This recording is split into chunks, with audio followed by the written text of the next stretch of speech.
Tungsten திட்டத்தை மத்திய அரசு முழுவதுமாக ரத்து செய்திருக்கிறது. மறு ஆய்வு செய்யணும் அப்படிங்கிற ஒரு உத்தரவையும் கூடவே சேர்த்து பிறப்பித்திருக்கிறாங்க. இந்த விவகாரத்தை எதிர்க்கட்சிகள் அரசியலாக்குறது, பொய் பரப்புரை செய்கிறது அப்படிங்கிற ஒரு குற்றச்சாட்டை முதலமைச்சர் முன்வைக்கிறார். உண்மையில் இந்த விவகாரத்தில் யார் சாதித்தது, யார் உரிமை கொண்டாடுவது?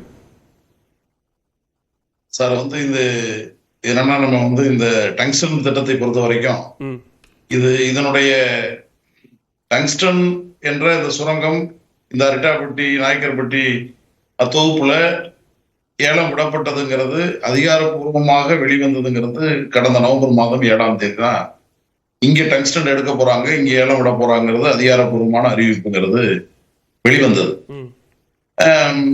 ஆனால் இதுக்கு முன்னோட்டம் தான் ஏற்கனவே அந்த கனிம வள திருத்த சட்டம்ங்கிறது. இந்த கனிம வள திருத்த சட்டம்ங்கிறது ஒரு குறிப்பிட்ட மினரல்ஸ 22 வகையான மினரல்ஸுக்கு நீங்க மாநில அரசாங்கங்களுடைய அனுமதி பெறாமலேயே மத்திய அரசாங்கம் அந்த கனிம வளத்தை ஏலம் விடலாம் அப்படின்னு ஒரு சட்ட திருத்தத்தை பிஜேபி கவர்மெண்ட் கொண்டு வர்றப்ப அந்த சட்ட திருத்தத்தை மார்க்சிஸ்ட் கம்யூனிஸ்ட் கட்சி எதிர்த்தோம், திராவிட முன்னேற்ற கழகம் எதிர்த்தது, இந்திய தேசிய காங்கிரஸ் கட்சி எதிர்த்தது. அந்த சட்டத்தை ஆதரித்த கட்சிகளில் அதிமுகவும் ஒண்ணு. பிஜேபி கொண்டு வந்த சட்டத்தை அதிமுக ஆதரிச்சாங்க. அப்படி ஆதரித்ததுதான் அடிப்படை. ஒரு மாநில உரிமை சம்பந்தப்பட்ட பிரச்சனையில அதிமுகவும் ஒரு மாநில கட்சி தான். ஆனால் மாநில உரிமை சம்பந்தப்பட்ட மாநில ஆட்சியில் இருந்தால் மாநில உரிமை பற்றி பேசுவது, மாநில ஆட்சியில் இல்லைன்னா யாரோ பண்ணிட்டு போறாங்கன்னு அனுமதிக்கிற கொள்கைங்கிறது பொருத்தம் இல்லை. ஆகவே அதை அதிமுக ஆதரித்ததுங்கிறது அடிப்படையாக முதல்ல தவறு என்பதை நான் சுட்டிக்காட்டுறேன்.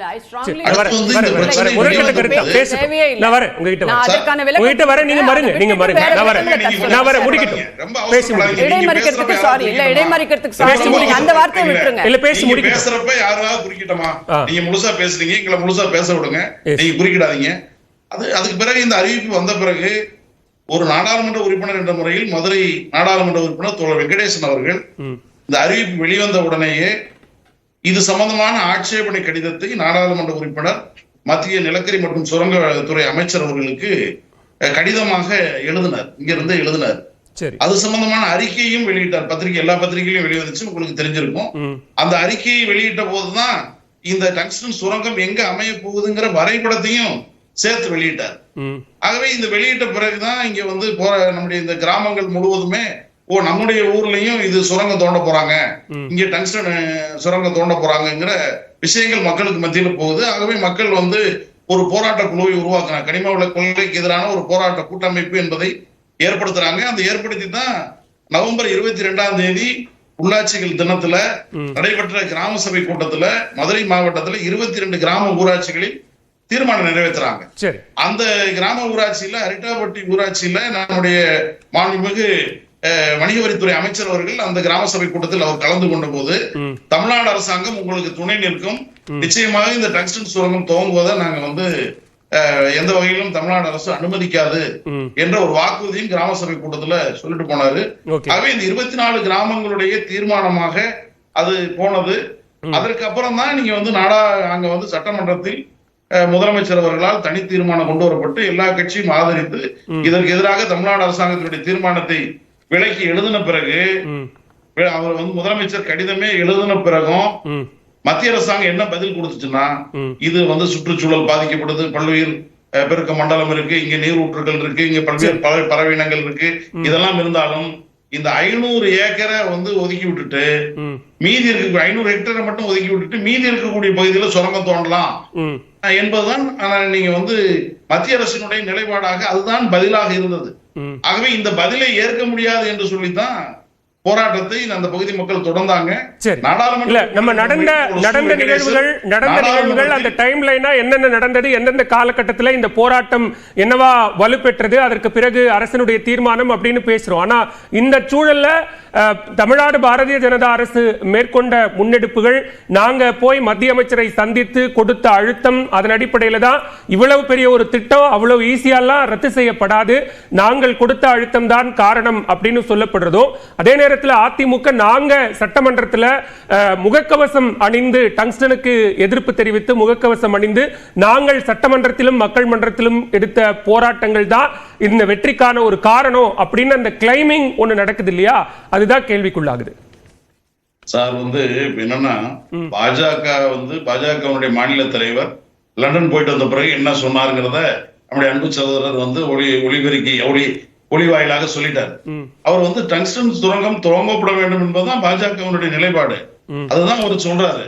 அதை அறிவித்தது பாஜகவுடைய அரசு. தமிழ்நாட்டுடைய பொறுப்பாளர் கிஷன் ரெட்டி தான் அதனுடைய அமைச்சர். தமிழ்நாட்டு பாஜகவோட கலந்துகிட்டு தான் இந்த முடிவை அவர் அறிவிச்சாரா அறிவிக்கலாங்கிறது தெரியல. ஆனா தமிழ்நாட்டு மக்களை பற்றி சிந்திக்காமல் தான் இந்த சுரங்கத்தை ஏலம் விட்டாங்க. தமிழ்நாட்டு பாஜகவை நீங்க கேட்டிருந்தா பாஜக அப்படி ஏலம் விடுறதுக்கு அனுமதிச்சிட்டாங்களா, அல்லது பாஜகவையே கேட்காம நீங்க தமிழ்நாட்டில் இப்படி ஒரு சுரங்கம் எடுக்க போறோம், அதுல என்ன சாதக பாதங்கள் என்று சொந்த கட்சிக்காரர்கள் கூட கேட்காம தான் அவங்க ஏலம் விட்டாங்களா? ஆகவே பாஜக முழுக்க முழுக்க இதுல இந்த சுரங்கம் வர வேண்டும் என்பதுதான் அவங்களுடைய நிலைப்பாடாக இருந்தது. ஆகவே இந்த போராட்டத்தினுடைய வீச்சு, சட்டமன்றத்தினுடைய தீர்மானம் இது என்னன்னா இனி இந்திய நாடு முழுவதும் எதிரொலிக்கும். இது தமிழ்நாட்டோடு நின்று விடாது. வேற எங்கெல்லாம் மாநிலங்கள்ல சுரங்க பிரச்சனைகள் வருதோ அங்கெல்லாம் பிரச்சனைகள் வரும் என்ற அடிப்படையில தான் தமிழ்நாடு பாஜகவுடைய தலைவர் அழைச்சிட்டு போய் ஒரு செட்டில்மெண்ட் உருவாக்குற மாதிரி பண்ணாங்க. போராட்ட குழுவுக்கும் போனவங்களுக்கு சம்பந்தமே கிடையாது. போராட்ட குழுவை சார்ந்தவர் யாரையும் அழைச்சிட்டு போகல. தேர்வு செய்யப்பட்ட நபர்களை அழைச்சிட்டு போய் ஒரு செட்டில்மெண்ட் உருவாக்குற மாதிரி உருவாக்கி அவர் சொன்னதுக்காக இன்னைக்கு வாபஸ் வாங்கின மாதிரி சொல்லிட்டு இருக்காங்க. அவங்க அப்படி பாஜகவுக்கு இந்த சுரங்கத்தை ரத்து செய்ய வேண்டும் என்றோ எந்த நோக்கமும் அவங்கள்ட்ட கிடையாது. சரி, முதற்கட்ட கருத்தா எடுத்துக்கிற திரு சச்சிதானந்தன், அடுத்த சுற்றில் நான் திருப்பி வரேன் உங்ககிட்ட. திரு ஜி.கே. நாகராஜ், இங்க திட்டம் வருவதற்கான மூல காரணமாக பாஜக அரசே இருந்து கொண்டு திட்டம் ரத்து செய்யப்பட்ட பிறகு அது தங்களால் தான் ரத்து செய்யப்பட்டது அப்படின்னு சொல்றதே மிகப்பெரிய ஒரு அரசியல். இது மக்கள் போராட்டம், இங்க இருக்கக்கூடிய மாநில அரசுகள் எல்லா கட்சிகளும் ஒருங்கிணைந்து ஒன்றிணைந்து காட்டிய ஒரு எதிர்ப்பு தான் திட்டம் ரத்து செய்யப்பட்டதற்கான காரணம் அப்படின்னு சொல்லப்படுது. அனைவருக்கும் வணக்கம். இல்ல, உங்களுடைய தலைப்பு சாதித்தது யார், உரிமை கொண்டாடுவது யார் அப்படின்னு வச்சிருக்கீங்க. உறுதியாக சொன்னால் சாதித்தது பாஜக மக்களோடு மக்களாக நின்று சாதித்திருக்கிறது. ஆனால் உரிமை கொண்டாட முயற்சிக்கிறது திமுக. இன்னைக்கு நடைபெற்ற அந்த அரட்டாப்பட்டியில் நடைபெற்ற அந்த பாராட்டு விழா என்பது திமுகவே அவர்களே வைத்துக் கொண்ட ஒரு பாராட்டு விழா. ஒரு தேர்தல் பிரச்சாரத்தை நம்முடைய ஸ்டாலின் அவர்கள் அங்க தூங்கியிருக்காருன்னு சொல்லலாம். கடைசியா பேசுறாரு, நீங்க எல்லாம் யாருக்கு கூட்டு போடுவீங்கன்னு தெரியும், எனக்கு தெரியும், நான் மீண்டும் ஒரு வருடம் கழிச்சு வரேன்.